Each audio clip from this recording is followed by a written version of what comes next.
আসসালামু আলাইকুম, নাসুস kitchen and street ফুডে সবাইকে স্বাগতম। আজ আমি রুই মাছ রান্নার রেসিপি আপনাদের সাথে শেয়ার করব। প্রথমে আমি মাছগুলো ভালোভাবে ধুয়ে নিয়েছি। আর এখানে আমি ধোয়ার পরে মাছগুলোতে আমি লবণ, হলুদ আর মরিচের গুঁড়া দিয়ে ভালোভাবে মেখে নিচ্ছি। আমি এই রুই মাছটা আজ কচুমুখী দিয়ে রান্না করব ঝোল করে।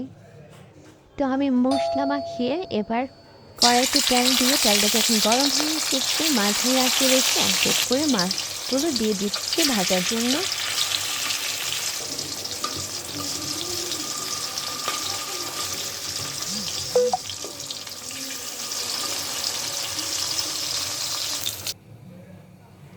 মাছগুলা আমার ভাজা হয়ে গেছে, আমি উঠিয়ে নিয়েছি।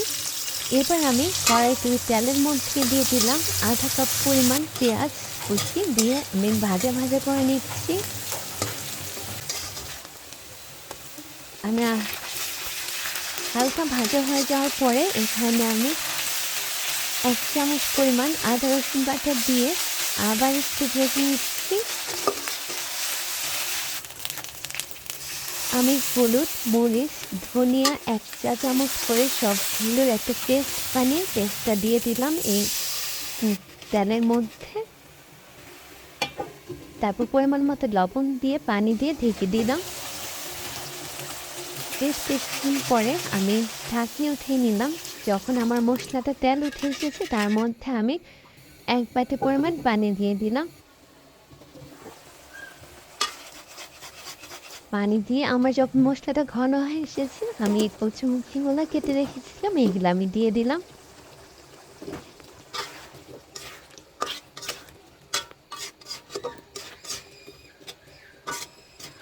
এগুলো দিয়ে আমি নাড়াচাড়া করে নিচ্ছি। এবার আমি এভাবে কষাবো ঢাকনি দিয়ে ঢেকে।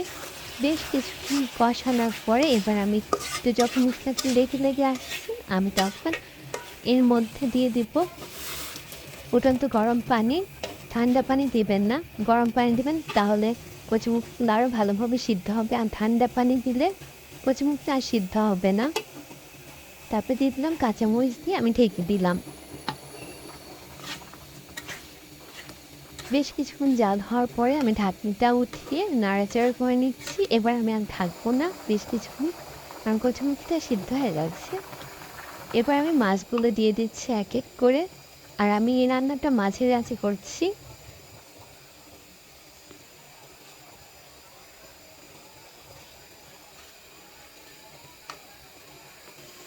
মাছগুলো দিয়ে একটু নাড়াচাড়া করে নিলাম।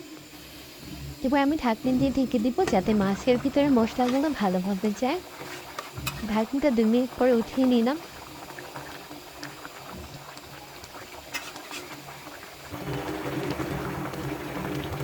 আমার যখন ঝোলটা যে পরিমাণ রাখবো ওই পরিমাণ শুকিয়ে এসেছে পরে আমি এখানে 1 চামচ পরিমাণ জিরা গুঁড়া দিয়ে দিলাম। দিয়ে এবার বেশ কিছুক্ষণ নাড়াচাড়া করে এবার আমি চুলা জালটা অফ করে পরিবেশন করে নিলাম। এভাবে একবার হলেও রান্না করে দেখবেন, খেতে দারুণ লাগবে। আর গরম ভাতের সাথে তো জমেই যাবে খাবারটা। আজ এখানেই বিদায় নিচ্ছি। নেক্সট রান্না নিয়ে নাসুস কিচেনে চলে আসবো।